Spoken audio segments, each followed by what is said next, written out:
What's up, YouTube? Doordash here, and I'm coming to you today with a sort of a public service announcement. Just something to think about here. As seems to me, as I look around the YouTube world, it seems to be everybody's fighting and angry and mad. And one of the reasons why I think everybody's fighting, angry, and mad is because I think people are frustrated right now. I think there's things going on, and I want to just kind of give you something to think about.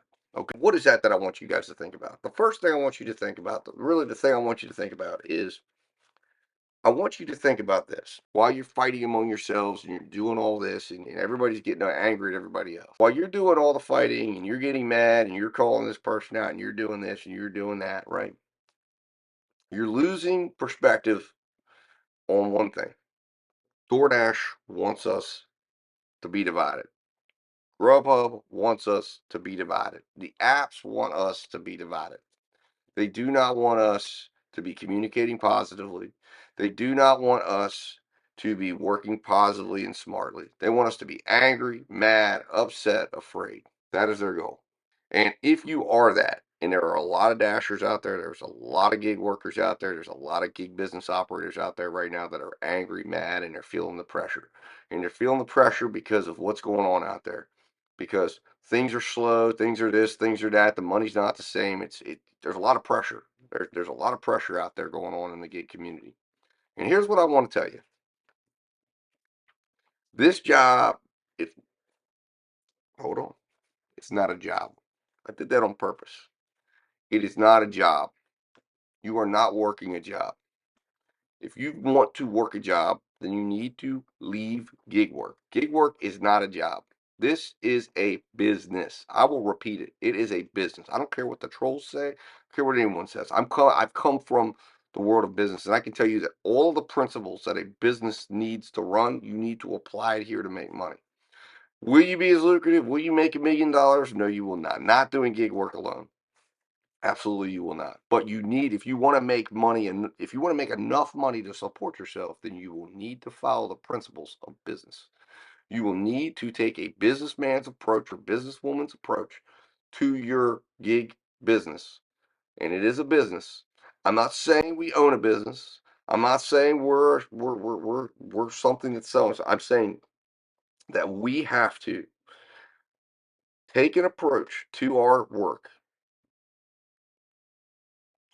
that ensures that when you're making decisions, that you are making decisions that represent a value to you.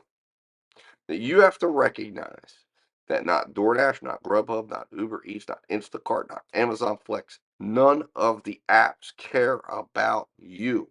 That they are all soulless, humanless algorithms designed at one thing, to make them money. They are willing to trick you. They are willing to use everything against you that they can. They are using every piece of data that you give them, and you give them quite a bit of data, and we have to agree to share everything with them. Our movements, our everything we're doing on our phone at the time that we're working those apps is being shared with these apps. And it is being used by AI, by an AI algorithm to figure out how they can get you to make them as much money as possible.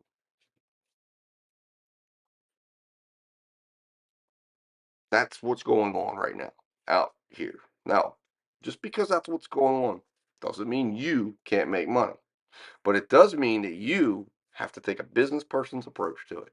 You have to realize that you are an independent contractor, independent of any of these apps, that you do not work for any of them. And I repeat, you do not work for DoorDash, you do not work for Grubhub, you do not work for Uber Eats, you do not work for any of them. You simply work for them during the time that you accept to the time that you deliver or whatever the gig is that you're doing. But when you stop, once you have satisfied the terms of your contract, you are no longer working for anyone. You're an unemployed person, whatever. You're working for yourself, but you are no longer working for them. You are no longer an employee. You no longer have they have no obligation to you. You have no obligation to them. You have nothing. When you turn the app on and you're out searching for apps, you have no obligation to them. You have no obligation to them whatsoever, regardless of how they make you feel. And their algorithms and their way of work and the way they think, they want you to feel that way. And they want you to be upset. And they want you to look at all the other gig workers out there that are around you, gig business operators that are around you, and they want you to look at them as your enemy, that you're out there trying to fight against. Look, just because DoorDash makes you sign in to be available to accept orders does not mean you've clocked in. Because you haven't clocked in until you've accepted a contract. I want you to understand that. Now, the reason why I want you to understand all this is because while we're all fighting and we're yelling and we're screaming and we're doing all this stuff for YouTube and da da da da, we're missing the point. We're missing the ability to have constructive conversations among ourselves about what we can do to get the most value out of these offers. Where we can talk instead of talking about how we can what represents value and how you can make profit and what's the I mean the real discussions that should be being had out here is what's the minimum level that we should all be accepting, and if you're in this area or this area, what's the minimum that that market should demand. And we should all be talking about these things. We should be talking about data collection. How are you collecting your data? And how are you collecting your data? And share with me your data and tell me your average offer. What's your average offer in your area? This person, what's your average this? And what's your average gas? What are you getting per mile gas wise? What do you, no, instead, you know what we're talking about? We're talking about nonsense. We're talking about who's hating on who. We're talking about Top Dasher and diamonds. We're talking about all the BS that they want us to talk about, but we're not talking about the things that we need to talk about as gig business operators. We're not being businessmen. We're being kids. We're being foolish. And as a result, when you have people out here that actually want to talk business, that actually want to get something from you, that actually want to come together and say, let's be here, let's talk, let's share, we have nowhere to go. Because we come on YouTube, and that's really one of the largest areas. We come on Facebook, everybody's fighting with each other. Everybody's debating diamond. Why are we debating diamond? The real debate should be, what does, what's the best car for gig work? What's the best way to do this? What's the best expense to do this? What's the best way to get the least amount of, how can you get your gas miles down? What's the amount that you need to break even? What should your expense ratio be? What should your expense percentage be? How much should your mileage cost me? How are you calculating your mileage cost? How do you calculate a mileage cost? What is the value of 10 miles for you? What's the value of 10 miles for you? What are all these? We're getting robbed of all these discussions because we are doing, and the apps don't want us talking about that. Because once you start having those discussions, once we as drivers start to figure out what we need to ask from them, then they're in trouble. Because as independent contractors, we don't have to say yes unless the value is right. And they know that. And if we stop saying yes to the game that they're offering us, to the false promise that they're offering us, because we don't, DoorDash doesn't work off of promises and games. No business does. But we're being played for fools. We're being played for fools, guys. And we're sitting out here and we're looking foolish. And we need to understand what's important. And what is important right now is we need to come together as a community. We need to start redirecting the conversation away from what the apps want us talking about. And we need to talk about the things that are actually important. And what are they? What we need to start talking about. How do you accept orders? What's your order acceptance methodology? What are you doing? How are you doing? If you're not already accepting, uh, if you're not already collecting data, how are you collecting it? And what is the data that you're seeing? We should be having talks and groups and come together and say, hey, look, this and this and that and that and this, and figuring it out. How do you work multiple apps? How does what? Because it's not that hard. What's the best way? I'm trying to put all that content out. What's the best phone for working gig work? What's the best type of phone? What are the things you can do with it? That's what's going to make you money. Not attacking each other, screaming at each other, talking foolish, not spending all the time talking when you have people out here that are doing all this stuff, and all you want to talk about is, well, this person insulted you and this person did that. We we want to hear people come up and say that. How are you doing it? You're making $300 a day. What are you doing? And how are you doing it? Tell us about your market so we can hear about it, because I guarantee you in every single market is not as different as we think it is. And when you hear somebody make the excuse, well, it's just market. Well, okay, that's fine. But I guarantee you there's there's a part of their market that's similar to yours. There's something they're doing that you're not. And there are things we can learn from each other besides the fact that they're meaner than this person, or they're funnier than that person, or they can do this or do that, or make fun of, or say this hateful thing or that hateful thing. It's time we come together, guys. And here's the thing: if you don't like gig work, if you don't like earning for yourself, if you're not about the life of, hey, I have to go out and produce. If you don't like the way that you don't know what you're going to make tomorrow, and you don't have a belief in yourself that you can go out and do it, then you need to make a change. Get in touch with why you began, and I guarantee you, if you get in touch with why you began, you will find the reason. You will figure out whether you should be here or not.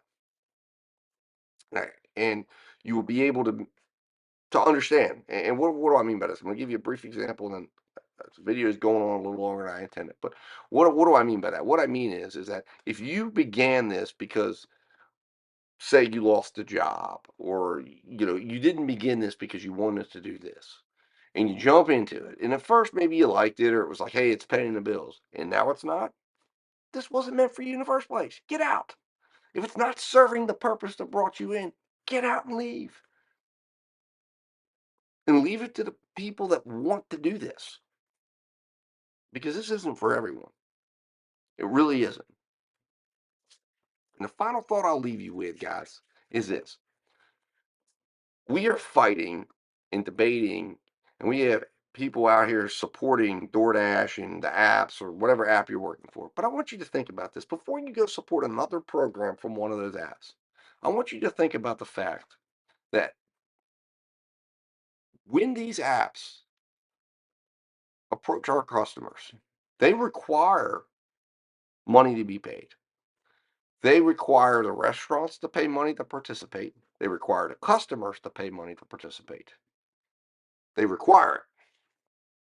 And I want you to think of the fact that out of the money that's required, we're getting on average $2, regardless. DoorDash, Grubhub, Uber Eats, they might be collecting 30, 40, $50. They're handing $2 over. They're sharing with us maybe 1 to 2% of what they're collecting from the restaurant and the customer, the required money. And they're communicating back to that customer, to that restaurant, and saying, you don't got to worry about paying the dasher. That's optional. Whatever you want to pay them, Mr. Customer, whatever you can afford to pay after we've taken our percentage, throw it to the dasher. Dasher pay is optional. Think of it like this: when you see an order, $10, let's just take a $10 order, and they're paying you $2. They've made 80% of your pay optional and 20% of your pay required. And all of their pay is required. There's not 1 cent optional. But every one of the miles you're driving, every one of the expenses you're driving, or expenses you're paying, every single bit of the wear and tear and the mental wear and tear is 100% on you. But DoorDash says your compensation, a majority of your compensation, is optional. You're optional to them. Remember that. I'm not saying it, they are. You are optional. So next time you get mad at the guy next to you, next time you get mad at the other driver, think about that. You're optional. because you're mad at them because they're not supporting DoorDash or supporting these apps. Remember, they're telling you every single day, every single time that they come out, you are optional. So you need to make them optional. And the way you make them optional is you multi-app. And you accept only the value that only the orders that represent value to you. And if we make them optional, like they've made us optional, we will make money. So think about that, guys.